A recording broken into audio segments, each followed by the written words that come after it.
මගේ නම මල්ෂා. වයස අවුරුදු 29යි. මගේ මහත්තයා රුවන් රැකියාව කරන්නේ කටුනායක එයාපෝට් එකේ නයිට් ෂිෆ්ට්. ඉතින් සතියකට දවස් 3-4ක්ම රෑට මම ඉන්නේ මීගමුවේ තියෙන අපේ ලස්සන තට්ටු දෙකේ නිවසේ තනියම. මම හැමදාම වගේ යෝගා කරන නිසා මගේ සිරුරේ හැඩය තාමත් හරිම ආකර්ශනීය මට්ටමක තියෙනවා. ගෙදර තනියම ඉන්න වෙලාවට මම අඳින්නේ හරිම සැහැල්ලු සිරුරට තදවුණු ලේස් නයිටි විතරයි. එදා රෑ මුළු පලාතටම මහා ධාරානිපාත වැස්සක් වැටුණා. අකුණු ගහන සද්දට මට දැනුනේ මහත් පාළුවක් වගේම පුංචි බයක්. රුවන් වැඩට ගිහින් තිබුණේ. මම සාලේ ඩිම් ලයිට් එක විතරක් දාලා ඇඳට වෙලා ෆෝන් එක බල ඉන්නකොට එකපාරටම මුළු පලාතටම කරන්ට් එක කැපුණා. මම කළුවරේම පහලට ඇවිත් සාලී ජනීලයෙන් මිදුල දෙස බලද්දි මගේ හෘද ස්පන්දනය නතර වුණා වගේ දැනුණා. කවුරු හරි පිරිමියෙක් මහා වැස්සී තෙමි අපේ ගේට්ටුව ළඟ හිටගෙන ඉන්නවා. මම බය වුණත් ඉටිපන්දමක් පත්තු කරගෙන හිමීට ඉස්සරහ දොර ළඟට ගියා. ඒ හිටියේ අපේ ගෙවල් පැත්තේ අලුතින් පදිංචියට ආපු හරිම හැඩවැඩ ඇති කඩවසම් තරුණයෙක් වුණු රන්දිල්. එයාගේ බයික් එක අපේ ගේට්ටුව ළඟ බ්‍රේක් ඩවුන් වෙලා. අනේ අක්කේ මහා වැස්සනේ බයික් එක ස්ටාර්ට් වෙන්නේ නෑ. ෆෝන් එකේ බැටරිත් ඉවරයි. පොඩ්ඩක් වැස්ස ඉවර වෙනකම් සාලෙන් ඉන්නද? රන්දිල් මහා වැස්සේ ගැහිමින් ඇහුවා. එයා ඇඳන් හිටපු ටී-ෂර්ට් එක ඇඟටම ඇලිලා.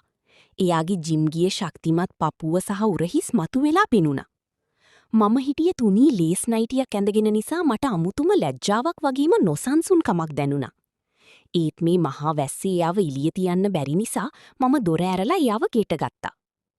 රන්දිල් සාලෙට ඇවිත් තෙත බීරෙන ටී-ෂර්ට් එක ගැලෙව්වා. එයාගේ නිරුවත් හැඩති පිරිමි සිරුර ඉටිපන්දම් එළියෙන් දිලිසෙනවා මම හොරාට බැලුවා. මගේ හුස්ම රිද්මය වේගවත් වුණා. මම එයාට පියදාගන්න ලොකු තුවායක් ගෙනත් දුන්නා. ස්තුතියි අක්කේ, රුවන් අයියා ගෙදර නැද්ද? එයා තුවායින් හිස පියදාන ගමන් මගේ ඇස් දෙක දෙස කිලින්ම බැලුවා. එයාගේ තියුණු බැල්ම මගේ නයිටිය අතරින් පෙනෙන සිරුර පුරා සැරිසරනවා මට තීරුණා. මම නොදන්නවා වගේ කිස් කලබ උඩට කරලා ගැටයක් ගහගත්තා. ඒ වෙලාවේ මගේ නයිටිය තවත් උඩට ඉස්සිලා මගේ තලිලු ගල් දෙක නිරාවරණය වුණා. රුවන් අද නයිට් ෂිෆ්ට් කසුන් මම ගෙදර තනියම. මම හීන් හඬින් කියද්දී රන්දිල් පියවර තබමින් මගේ ළඟටම ආවා. එයාගේ සිරුරේ උණුසුම මට දැනෙන තරමටම එයා මට කිට්ටු වුණා. රන්දිල් මගේ ළඟට මෙද්දී මගේ හදවතේ ගැස්ම මටම ඇහෙන තරම් වේගවත් වුණා. ඉටිපන්දම් මිලියෙන් අපේ සෙවනැලි සාලේ බිත්තියට වැටිලා තිබුණේ හරිම අමුතු විදිහකට.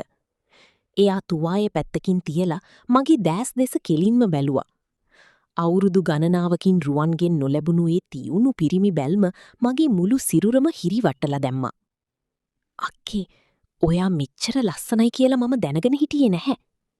රන්දිල්ගේ හඬ හීන් සැරී ගැහුණා. රන්දිල්, ඔය වචන හොඳ නැහැ. මම ඔයාට වඩා වැඩිමල්. මම මගේ දෑත් එයාගේ පපුවට තියලා එයාව පොඩ්ඩක් පස්සට කරන්න හැදුවා. ඒත් මගේ අත්ලට දැනුණු එයාගේ ශක්තිමත් පපුවේ උණුසුම නිසා මගේ දෑත් එතනම නතර වුණා. මගේ ලේස් නයිටිය අතරින් මගේ හුස්ම ඉහළ පහළ යන විදිහ එයා බලාගෙන හිටියේ හරියට උමතු වුණු කෙනෙක් වගේ. එකපාරටම එයාගේ රළු දෑත් දෙක මගේ ඉනවටා යවලා මාව එයාගේ සිරුරට තද කරගත්තා. එයාගේ නිරුවත් පපුවට මගේ සිරුර තද වෙද්දී මට කරන්ටික වැදුනා වගේ වුණා. මහා වැස්සී සීතල මැද්දී අපේ සිරුරු දෙක ඇතුලින් මහා ලොකු ගින්දරක් ඇවිලෙනවා වගේ මට දැනුණා. මම යාගෙන් මිදෙන්න උත්සාහ කළේ නැහැ. මගේ හුදකලා හිත ඒ උණුසුම් වැළඳ ගැනීමට සම්පූර්ණයෙන්ම යටත් වුණා. අක්කේ, රුවන් අයියා නැති එකේ මම අද රෑ ඔයා ළඟින් ඉන්නද? එයා මගේ කිස් කලඹ හිමීට මුදා හරිමින් මගේ කනට කුඳුරලා ඇහුවා. මම උත්තරයක් දෙනවා වෙනුවට මගේ දෑස් තදින් පියාගත්තා. රන්දිල් හිමීට පහත් විලා මගේ ගිල පිටුපසින් යාගේ තොල් තැවරුවා. ඒ උණුසුම් හාදු මගේ බෙල්ල දිගේ පහලට ගලාගෙන යද්දී මගේ කටින් හීන් කෙඳිරියක් පිට වුණා. එයා මාව එකපාරටම වඩා ගත්තා. මගේ නයිටිය තවත් උඩට ලිස්සලා යද්දී එයා මාව වඩාගෙන උඩුමහලේ තියෙන මගේ කාමරය දෙසට පියවර තැබුවා. කාමරයට ඇතුළු වුණු ගමන් එයා මාව ඇඳ උඩින් තිබ්බා. මහා වැසි මැද කළුවර කාමරේ ඇතුලේ ඉටිපන්දම් එළිය යට අපි දෙන්න අතරේ තිබුණු හැම සීමාවක්ම සදහටම නැති වෙලා යන්නයි හැදුවේ. රන්දිල් මාව ඇඳ උඩින් තියලා මගේ දාස් දිහා බැලුවේ හරියට අවුරුදු ගණනාවක පිපාසිතෙක් වගේ. මගේ හුස්ම රිද්මය වේගවත් වෙලා මුළු කාමරේම අපේ ආශ්වාස ප්‍රශ්වාස සද්දෙන් විතරක් පිරුණා. එළියේ නැහෙන මහා අකුණු සද්දෙවත් අපිට ඇහුනේ නෑ. මම මගේ දාත් එයාගේ ගෙල වටා යවලා එයාව මගේ ළඟටම ඇදලා ගත්තා. මට ඕන වුණා එයාගේ රළු සිරුරේ උණුසුම මගේ මෘදු සමට උප්පරිමයෙන් දැනෙන්න. රන්දිල්, අපිට මේක වරදින්නයි යන්නේ. මම සෙමින් ඇහුවේ තවත් එයාට ලං වෙන ගමන්. වැරදුනාවේ යකි. මට තවත් ඉවසන්න බෑ. එයා එහෙම කියද්දි එයාගේ රළු දාත් මගේ සිරුර පුරාම සැරිසැරුවේ මගේ ඇඟී තිබුණු ඒ පුංචි ලේස් නයිටිය අපිට බාධාවක් නොවන විදිහට ඉවත් කරමින්. අපි දෙන්න අතරේ තිබුණු හැම සීමාවක්ම එකින් එක දිය වෙලා යද්දි කාමරේ තිබුණේ ඉටිපන්දම් එළියේ අඩ අඳුරක් විතරයි. රන්දිල්ගේ රළු ශක්තිමත් දාත්වලට මගේ සිරුර හිරවිද්දි මට දැනුනේ මම සම්පූර්ණයෙන් මෙයාට යටත් වෙලා කියලා. මගේ යෝගා සූදානම නිසා හැඩවුණු සිරුරේ හැම අංගලක්ම එයාගේ ආදරණීයමින්ම රළු ස්පර්ශයෙන් අවදි වුණා. රුවන්ගෙන් මාස ගණනාවකින් නොලැබුණු ඒ පිරිමි උණුසුම එයාගේ රළු හාදු මගේ සිරුර පුරාම තැවරිද්දි මම මගේ දාස් තදින් පියාගත්තා. අපි දෙන්නා එකිනෙකාගේ හුස්මවල් හුවමාරු කරගනිමින් ඒ රහසිගත රාත්‍රිය උපරිමයෙන් වින්දා. ඒක හරියට කාලයකට පස්සේ මහා නියගයකට වහින මහා වැස්සක් වගේ හැඟීමක්. කොහොම ගෙවුනාද කියලා අපිට දැනුනේ නෑ. අවසානයේ අපි දෙන්නා හතිලමින් එකිනෙකාට තුරුළු වෙලා හිටියේ ලොකු නිදහසක් වගේම අමුතුම සැනසීමක් දැනමින්. රන්දිල් මගේ නලලට හාදුවක් දීලා මගේ දිහා බැලුවේ හරිම ආදරයෙන්. ඒත් අපේ මේ රහස ලෝකයට හෙළි කරන්න බැරි බව අපි දෙන්නම හොඳින්ම දැනගෙන හිටියා. අක්කි, මම හීනකින්වත් හිතුවේ නෑ මෙහෙම වෙයි කියලා. එයා හිමින් කිව්වා. මම නැගිටලා මගේ ඇඳුම හදාගන්න අතරි ආයෙත් සැරයක් මගේ හිතට පුංචි බයක් දැනෙන්න ගත්තා. රුවන් උදේම ගෙදර එනවා. එයා ඉන්න කලින් රන්දිල් මෙහින් යන්න ඕනේ. මම රන්දිල්ට ලෑස්ති වෙන්න කියලා පහලට ඇවිත් සාලේ ලයිට් එක දැම්මා. මොකද ඒ වෙනකොට කරන්ට් එක ඇවිත් තිබුණේ. ඒත් මම සාලේ මැදට යද්දි මම දැක්ක කුස්සියේ මේසේ උඩ කාගේ හරි ෆෝන් එකක් රින් වෙනවා. ඒ රන්දිල්ගේ ෆෝන් එක නෙවෙයි. ඒ රුවන්ගේ ෆෝන් එක. රුවන් වැඩට යද්දි ෆෝන් එක ගෙදර දාලා ගිහින්ද? නැත්තං එයා ගෙදර හැවිත්ද? කරන්ට් එක ආපු ගමන් මුළු සාලේම එළිය වුණා. මම වේවුලන පියවර තබමින් කුස්සියේ මේසේ ළඟට ගියේ දිගින් දිගටම නාද වෙනේ ෆෝන් එක දිහා බලාගෙන. මගේ පපුව ගැහෙන්න ගත්තේ මටම ඇහෙන තරම් හයියෙන්. මම මේසේ උඩ තිබුණු ෆෝන් එක අතට ගත්තා. දෙයනේ, ඒක රුවන්ගේ ෆෝන් එක. රුවන් වැඩට යද්දි ෆෝන් එක අමතක වෙලා ගෙදර දාලා ගිහින්.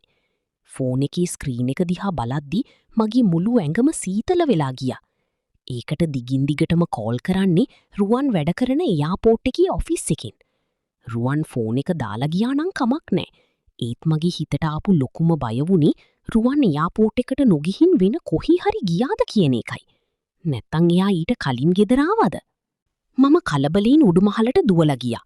රන්දිල් එතකොටත් ඇඳෙන් නැගිටලා එයාගේ ඇඳුම් ලෑස්ති කරගන්න ගමන් හිටියේ. මගේ මූණේ තිබුණු මරණ බය දැකලා එයා කලබල වුණා. මොකද අක්කි? මොකක්ද වුනේ? රන්දිල් මගේ උරහිස් දෙකින් අල්ලලා ඇහුවා. රන්දිල්, රුවන්ගේ ෆෝන් එක කුස්සියේ මේසේ උඩ තියෙනවා. ඔෆිස් එකකින් දිගටම කෝල් කරනවා. මට බයයි රුවන් ඊයේ රෑ වැඩට නොගිහින් ගෙදර ආවද කියලා. නැත්තං එයා තාමත් මේ ගේ ඇතුළේම කොහි හරි ඉන්නවද? මම හීන් හඬින් කිව්වා. රන්දිල්ගේ මූණත් එකපාරටම සුදුමැලි වුණා. අපි දෙන්න හිටියේ ලොකු අනතුරක වැටිලා කියලා අපිට තේරුණා. මහා වැස්සී සද්දය දැන් ටිකක් අඩු වෙලා තිබුණත් ගේ ඇතුලේ තිබුණේ මාරාන්තික නිශ්ශබ්දතාවයක්. රන්දිල් හිමින් පියවර තබමින් කාමරේ දොර ළඟට ගිහින් එළිය බලුවා. අපි දෙන්නම හිමින් පහළ මාලයට බැස්සා. සාලේ ලයිට් පත්තු වෙලා තිබුණ නිසා හැමදේම පැහැදිලිව පෙනුණා. මම රුවන්ගේ ෆෝන් එක ආපහු අතට අරන් බලද්දි එකපාරටම අපේ ගේට්ටුව ළඟ වාහනයක් නතර කරන සද්දයක් ඇහුණා. ඒ රුවන්ගේ කාර් එකේ සද්දය. රන්දිල්, රුවන් ඇවිත් ඉක්මනට කුස්සිය පැත්තෙන් පිට වෙන්න. මම රන්දිල්ව කුස්සිය දෙසට තල්ලු කළා. රන්දිල් කලබලයෙන් කුස්සියේ පිටුපස දොර ඇරලා මිදුලට පනින්න හදද්දීම මම දැක්කා කුස්සියේ අඳුරු කොනක රෙදි හෝදන මැෂිමායිනේ කවුරු හරි පිරිමියෙක් බිම වැටිලා ඉන්නවා වගේ සෙවණැල්ලක්. ඉටිපන්දම් එළියෙන් අපි උඩට යන්න කලින් කාමරේ ඇතුලේ තවත් කෙනෙක් ඉඳලා තියෙනවා. ඒ කුස්සියේ ඉන්නේ කවුද? රුවන් ඊයේ රෑ වැඩට නොගිහින් ගෙදරමද හිටියේ? එහෙනම් ගේට්ටුව ළඟ නතර වුණ වාහනේ ඉන්නේ කවුද? මගේ මුළු ජීවිතේම එකම තත්පරයකින් කඩුල්ලක් උඩ නතර වුණා වගේ දැනුණා.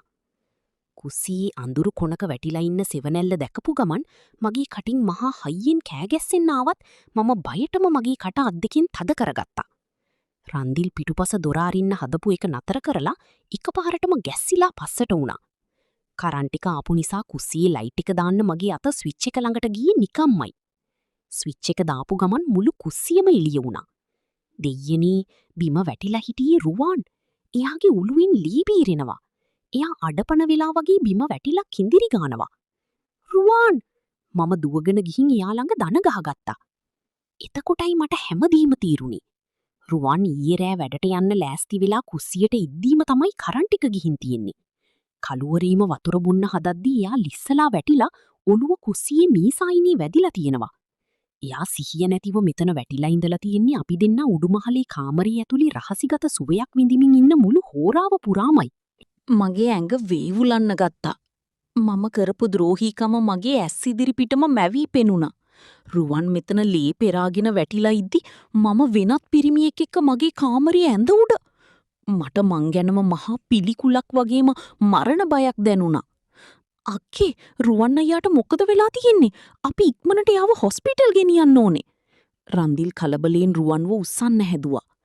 ඒත් එක්කම මට මතක් වුණා තප්පර කිහිපයකට කලින් අපේ ගේටුව ළඟ වාහනයක් නතර වුණු සද්දේ. ඊළඟ තප්පරේදී සාලේ ඉස්සරහ දොරට කවුරු හරි තදින් ටට්ටු කරන්න ගත්තා. මල්ෂා දොර ඇරපන්. ඒ ඇහුනේ රුවන්ගේ යාළුවෙක් වන නිමේෂ්ගේ කටහඬ. නිමේෂ් වැඩ කරන්නේ රුවන් එක්කමයි. රුවන් ඊයේ රෑ ඔෆිස් එකට ආවේ නැති නිසාත් ෆෝන් එකට කෝල් කරද්දි ගන්නේ නැති නිසාත් බලන්නයි නිමේෂයාගේ වාහනෙන් අපි ගෙදරට ඇවිත් තියෙන්නේ. රන්දිල් ඉක්මන් කරන්න නිමේෂ් ඇවිත්. එයා දැක්කොත් ඔක්කොම ඉවරයි. මම රන්දිල්ට කිව්වා. රන්දිල් රුවන්ව බිම තියලා කුස්සියේ පිටුපස දොරෙන් මහා වැස්සීම මිදුලට පැනලා දුවන්න හදනවා. ඒත් අවාසනාවකට රන්දිල් මිදුලට බහිද්දීම දොර ඇරියේ නැති නිසා නිමේෂ්ගේ වටින් කුස්සිය පැත්තට දුවගෙන ආවා. රන්දිල් සහ නිමේෂ් මුහුණට මුහුණ හමු වුණා. රන්දිල් උඩුකය නිරුවත්ව තෙත බීරෙමින් මගේ කුස්සියේ පිටුපස දොරින් පැනලා දුවන්න හදනවා නිමේෂ් තමන්ගේ ඇස් දෙකින්ම දැක්කා. නිමේෂ් රන්දිල් දිහා බලාගෙන ගල් වුණා.